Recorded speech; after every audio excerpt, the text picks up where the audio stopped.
At 2:17 p.m., March 24, 1945, First Lieutenant Thomas Kovacs, 24 years old, grips the control stick of his P-51 Mustang through leather gloves worn thin by 41 combat missions. The nickname Pittsburgh Steel is painted in bold white letters beneath his canopy, a reminder of home, of the immigrant neighborhood on Pittsburgh's south side, of his father who worked the blast furnaces and prayed his son would never have to. The sky above Schweinfurt, Germany is deceptively peaceful. A canvas of pale blue stretches to infinity, marked only by the distant contrails of B-17 bombers returning from their raid on ball-bearing factories deep in the Third Reich. 60 miles east of Frankfurt, at 24,000 feet, the temperature outside Kovacs' canopy reads -38 degrees Fahrenheit.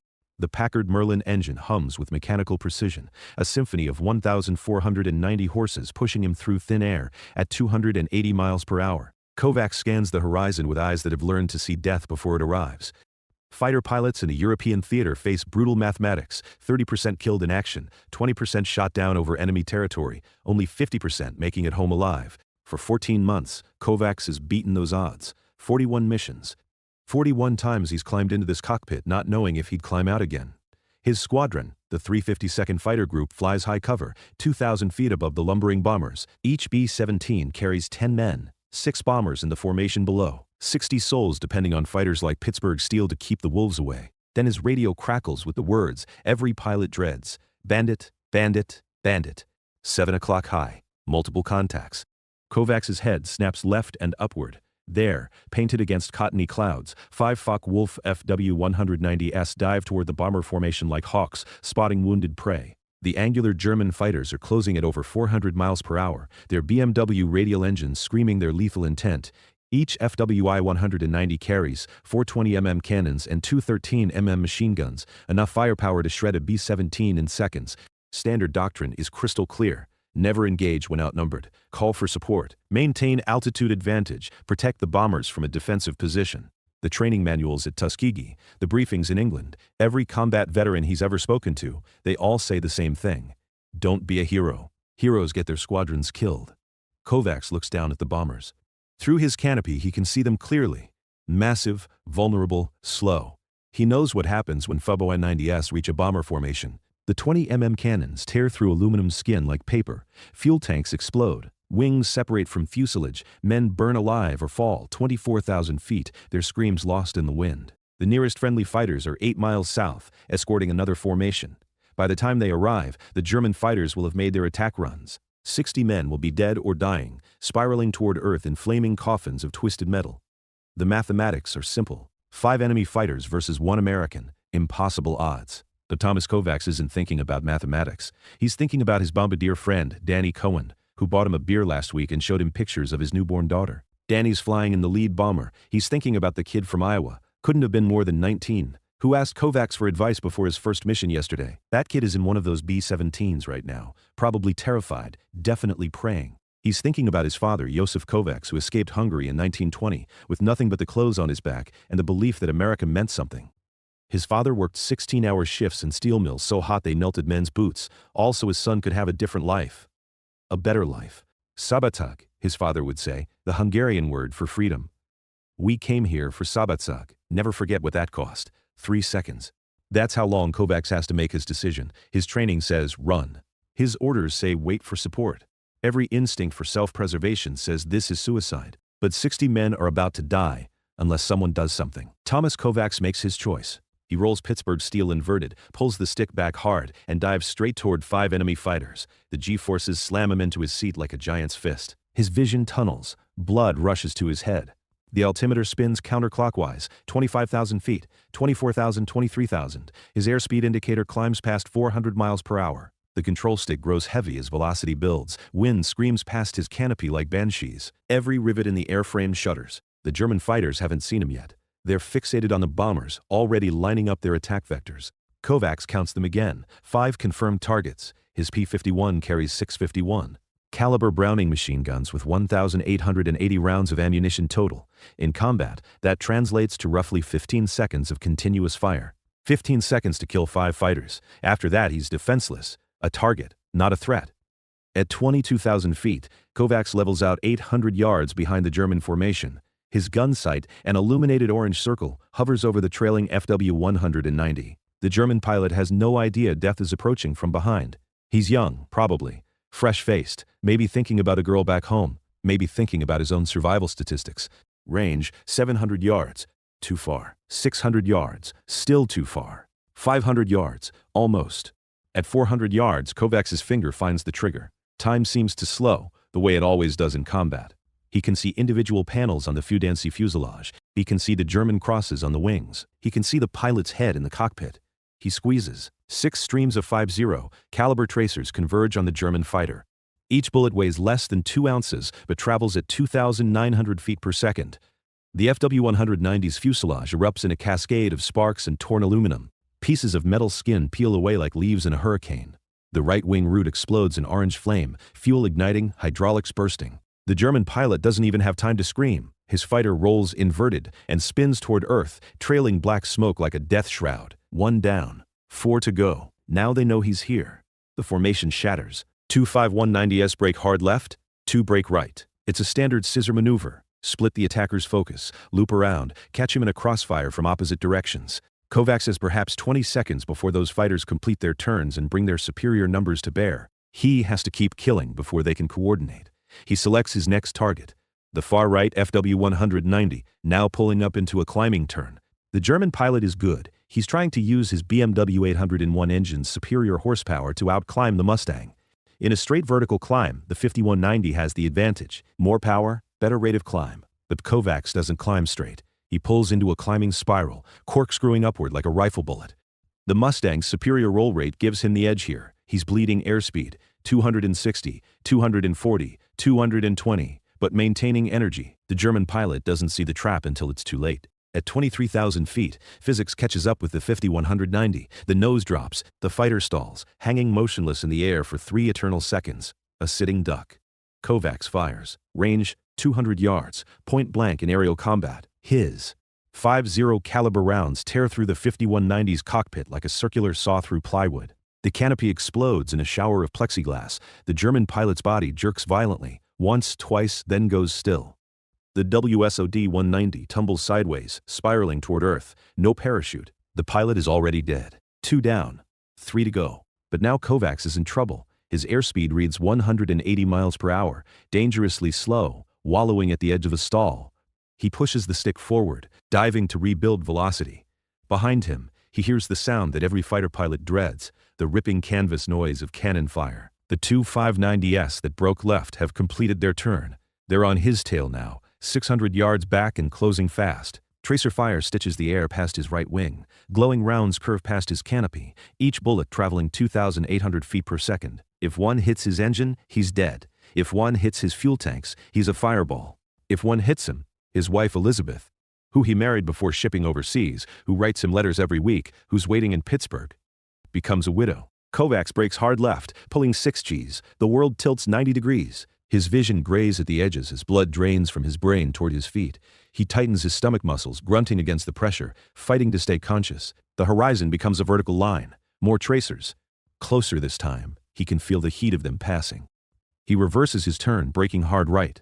The sudden direction change throws off the German gunner's aim. He rolls inverted and pulls down, diving beneath their line of fire. His airspeed builds 320, 340, 360 miles per hour. The altimeter unwinds rapidly. 21,000 feet, 20,000, 19,000. At 18,500 feet, he levels out and looks back. The 2 5190s are still there, following him down. But they've separated, one high, one low, classic hunter-killer formation. One flushes the prey, the other makes the kill. And the third German fighter, the one Kovacs hasn't seen yet, is the most dangerous. The fighter you can't see is the fighter that kills you. His radio crackles again. Steel lead, Falcon 3, we see your engagement. Friendly fighters inbound, 4 minutes. 4 minutes. In aerial combat, 4 minutes is an eternity. Kovacs makes another decision that defies every rule of survival. He can't outrun 3 fighters. He can't outclimb them. His only advantage is maneuverability at high speed and the element of surprise. So he does what no sane pilot would do when outnumbered 3 to 1. He turns back into them. The FW-190, diving from above, opens fire first. 20mm cannon shells arc towards Pittsburgh steel. Each shell weighs 4 ounces and carries enough explosive to blow a man apart. One hit can tear off a wing.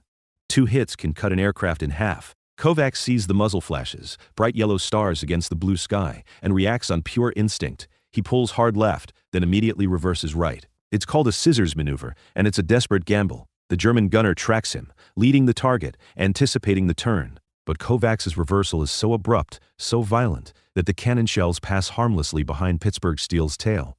But the maneuver costs him. His airspeed drops to 280 miles per hour. The second FW-190, the one approaching level, is closing the gap. Range, 500 yards and decreasing. Kovacs checks his ammunition counter. He's fired 340 rounds, almost a quarter of his total load. He has 540 rounds remaining, less than 13 seconds of fire. Every burst must count. Every bullet must matter. The German pilot level with him opens fire.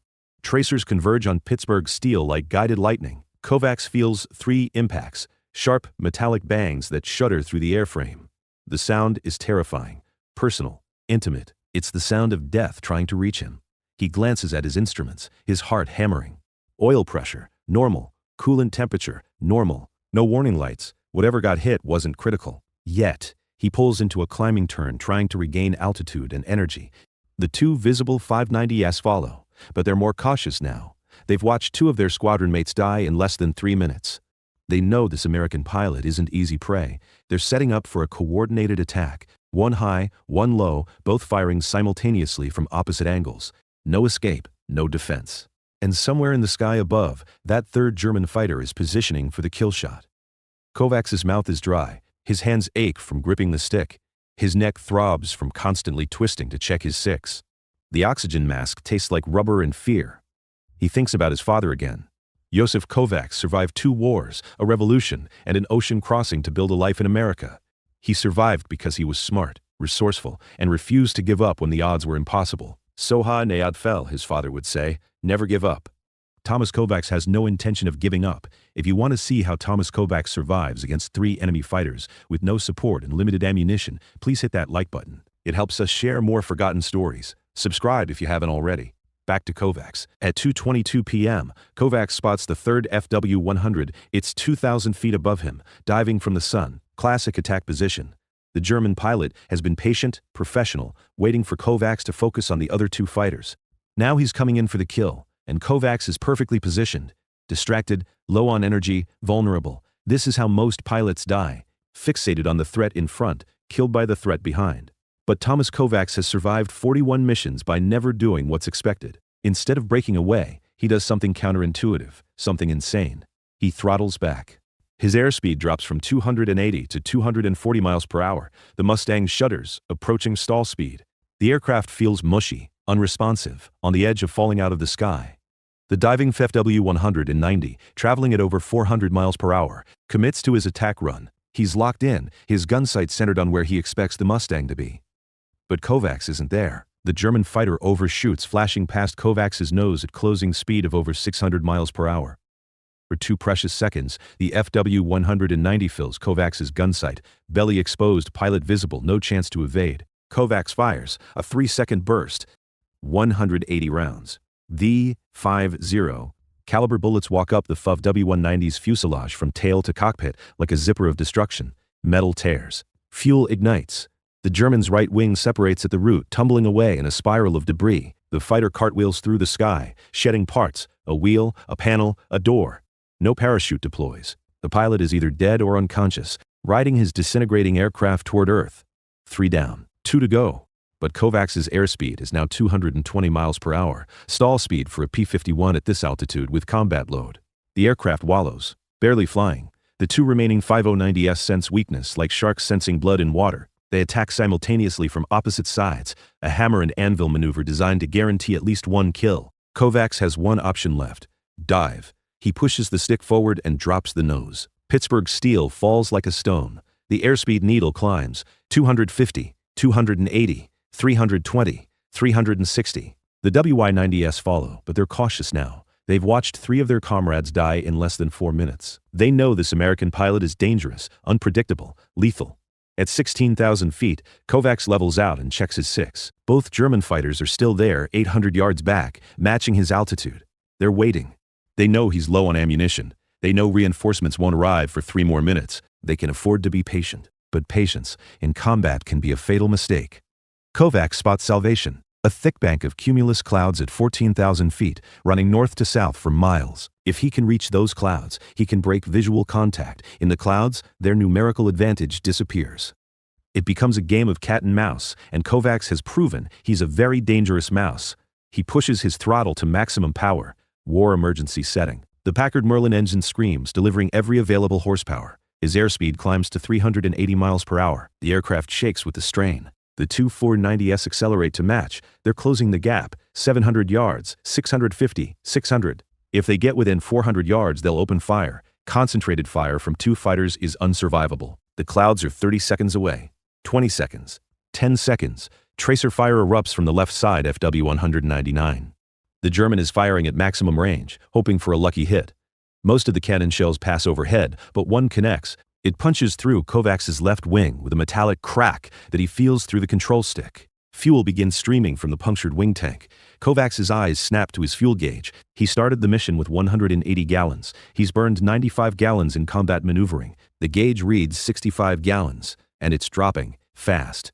Fuel sprays from the damaged wing, evaporating in the 3800 mile per hour slipstream. He's losing 5 gallons per minute. At 5 gallons per minute, he has 13 minutes of flying time. The nearest friendly airfield is 40 miles southwest, 15 minutes at cruise speed. The mathematics are simple and brutal. He won't make it home. But first, he has to survive the next 2 minutes. Kovacs reaches the cloud bank at 2:24 p.m. He plunges into white moisture, and the world disappears. Visibility drops to 0. He's flying blind now, on instruments only. Artificial horizon, airspeed indicator, altimeter, compass. The numbers glow green in the dimness. The W-190s follow him into the clouds, but they've lost visual contact. They're hunting blind, searching for a ghost. Kovacs pulls a hard left turn inside the clouds, then immediately rolls right and dives. He drops 2,000 feet in 15 seconds, then levels out and turns south. The German fighters are somewhere above him, searching the clouds, probably splitting up to cover more area. If they're smart, and they've proven they're smart, they'll spread out and patrol the cloud exits. If Kovacs emerges in the wrong place, they'll be waiting. His fuel gauge reads 58 gallons, 11 minutes remaining. The cloud bank is 3 miles wide. Kovacs flies through white nothingness for 90 seconds, his world reduced to glowing instruments and the steady hum of his engine. Then he breaks into clear air. He scans the sky frantically. No enemy fighters visible. Either they're still in the clouds, or they're patrolling another exit, or they've given up and headed home. His radio crackles. Steel-lead Falcon 3, we have you visual. 2 bandits at your 4 o'clock high 2 miles. We're engaging. Kovacs looks right and up. 4 P-51s dive toward the 2 remaining few W-190s. The Germans see the new threat and break off immediately, turning east toward Germany. The fight is over. Thomas Kovacs is alone in the sky with a dying aircraft. At 2:26 p.m., reality sets in. Fuel gauge 52 gallons, 10 minutes of flying time. Nearest friendly airfield, Florennes, Belgium, 43 miles southwest. At his current airspeed of 280 miles per hour, that's a 9-minute flight. He might make it. Kovacs reduces throttle to conserve fuel. His airspeed drops to 240 miles per hour. The fuel streaming from his damaged wing slows to a trickle. The gauge stabilizes at 50 gallons. He recalculates. At reduced speed, Florennes is 11 minutes away. He won't make it. Kovacs keys his radio. His voice is steady, professional, betraying none of the fear churning in his gut. Falcon 3, steel-lead. I'm hit and losing fuel. Estimate 7 minutes flying time remaining. Request emergency landing clearance at nearest field. Roger, steel-lead. Florennes is notified. Emergency crews standing by. Can you make it? Kovacs checks his fuel gauge again. 46 gallons. He does the math one more time, hoping the numbers will change. They don't. Negative. I'll be dry before I reach the field. I'm going to put her down in friendly territory. There's a pause on the radio. Then, copy that, steel-lead. Good luck. Below him, the German countryside gives way to the forests of eastern Belgium. Kovacs scans for suitable landing sites. Farm fields are too small, bordered by stone walls and trees. Roads are too narrow, lined with telephone poles. He needs flat open ground at least 1,000 feet long, and he needs it soon. At 2:29 p.m. he spots a possibility. A harvested wheat field, maybe 1,200 feet long. It's rough, rutted, bordered by dense forest, but it's his only option. He turns toward it, descending through 12,000 feet. His fuel gauge reads 38 gallons. The engine runs smooth, but that can change in a heartbeat. When the fuel runs dry, the Packard Merlin will quit. No restart, no second chance. No glide long enough to find another field. Kovacs circles the field once, checking for obstacles. The ground is rough but clear of major debris. No power lines, no fence posts, no livestock. Wind is from the west at approximately 10 miles per hour. He'll land into the wind, using every advantage he can find. At 8,000 feet, his engine coughs. The sound is terrifying, a brief interruption in the steady mechanical rhythm, a warning that death is approaching. The fuel gauge reads 22 gallons, but that number is unreliable now. The damaged fuel line is probably feeding air bubbles into the system. When enough air reaches the engine, it will stop. Kovacs lowers his landing gear. 3 green lights confirm all wheels are down and locked, a small miracle given the battle damage. He extends his flaps to landing position. The Mustang slows to 160 miles per hour. He lines up with the wheat field, now 4,000 feet below. At 3,000 feet, the engine coughs again. RPM drops from 2,200 to 1,800. Kovacs works the throttle gently, coaxing more power. The engine responds, but weakly, reluctantly. He's descending at 1,200 feet per minute, twice the normal rate. The ground rushes up at him. At 1,500 feet, the engine quits, complete silence except for wind noise. The sudden absence of sound is shocking, unnatural. The propeller windmills in the slipstream, creating drag. Kovacs is gliding now, trading altitude for distance. He has 1,500 feet of altitude and needs to travel half a mile to reach the field. The glide ratio of a P-51 with dead engine and extended landing gear is approximately 6.2. He can glide 9,000 feet from current altitude. The mathematics work. He'll make the field. But landing a dead-stick fighter in a rough field is vastly different from landing on a smooth runway. If his landing gear catches a rut, the aircraft will cartwheel and he'll be crushed or burned alive. If he touches down too fast, he'll overshoot into the trees. If he touches down too slow, he'll stall and pancake into the ground. At 500 feet, Kovacs is lined up perfectly. The wheat field fills his windscreen. Airspeed reads 120 miles per hour, 20 above stall speed. He's committed. No go-around, no second approach. This is it. At 100 feet, he pulls back gently on the stick, flaring for landing. The nose rises. Airspeed bleeds off. 115, 110, 105. The ground rushes up, filling his vision. Pittsburgh Steel's main wheels touch down at 2:31 p.m. The impact is brutal, harder than any landing Kovacs has ever made. The gear struts compress fully, bottoming out. He's thrown forward against his harness, the straps cutting into his shoulders. The aircraft bounces 10 feet back into the air. Kovacs pushes the stick forward, forcing the wheels back to earth. They hit again, this time staying down. The tail wheel slams into the rough ground. Without engine power, he has no hydraulic pressure for brakes. Pittsburgh Steel rolls forward, slowing gradually on the uneven surface. Ahead, the tree line approaches. 400 feet remaining. His airspeed is 60 miles per hour. Kovacs stands on the rudder pedals, activating the mechanical backup brakes. The wheels lock. The Mustang skids forward through wheat stubble, dirt spraying. 300 feet to the trees. Airspeed, 45 miles per hour. 200 feet. Airspeed, 30 miles per hour. 100 feet. Airspeed, 20 miles per hour. Pittsburgh Steel comes to rest 70 feet from the tree line. Thomas Kovacs sits in the cockpit for 10 seconds, listening to the cooling engine tick and ping. His hands are shaking. His flight suit is soaked with sweat despite the freezing altitude he descended from. His heart hammers against his ribs. He's alive. He unbuckles his harness with trembling fingers, opens the canopy, and climbs down from the wing. His legs nearly buckle when his boots hit Belgian soil. He has to grab the wing to steady himself. Belgian farmers are running toward him from a nearby farmhouse, waving and shouting. Kovacs looks back at his aircraft. The left wing is torn and leaking the last of its fuel. The fuselage shows 320mm cannon hits, any one of which could have killed him. The tail section has 14 13mm machine gun holes. Pittsburgh Steel flew her last mission. But she brought him home. The aftermath moves quickly. Within 30 minutes, an American jeep arrives from Florenz airfield. 2 military police sergeants and a medical corpsman check Kovacs for injuries. He's bruised from the hard landing, exhausted from combat stress, but uninjured. The corpsman gives him water and a chocolate D ration bar that tastes like the finest meal he's ever eaten. A maintenance crew arrives 2 hours later to assess Pittsburgh Steel. The crew chief, Master Sergeant Donald Pritchard, walks around the aircraft slowly, shaking his head in disbelief. "Sir, I've seen aircraft with less damage than this declared total losses. You flew this thing how far after taking damage?" 43 miles. Kovacs replies quietly, most of it leaking fuel. Pritchard runs his hand along the cannon damage on the wing. "These 20mm holes are 6 inches from your main fuel tank. Another inch to the right, and you'd have exploded in mid-air." He looks at Kovacs with something approaching awe. "You're the luckiest man in Belgium, Lieutenant." Kovacs doesn't feel lucky. He feels tired. He feels grateful. He feels the weight of what he's done and what it cost, not to him, but to the 4 German pilots who died in those minutes of violence above Schweinfurt. The Army Air Force investigators arrived the next day. Kovacs spends 4 hours in a dusty office, answering questions while a stenographer records everything. How many enemy aircraft engaged? 5 FW-190s. What were their positions? Initial attack formation, then dispersed. How much ammunition did you expend? Approximately 700 rounds. What evasive maneuvers did you perform? Scissors, vertical spirals, high-speed dives, clouds for concealment. Why did you engage when outnumbered 5-1? Kovacs pauses at this question. He looks at the investigator. A major who's never flown combat, who's asking questions from a comfortable office while men are dying every day in the sky above Europe, because 60 American airmen were about to die if I didn't. Kovacs says simply, that's what we do. We protect the bombers. That's the job.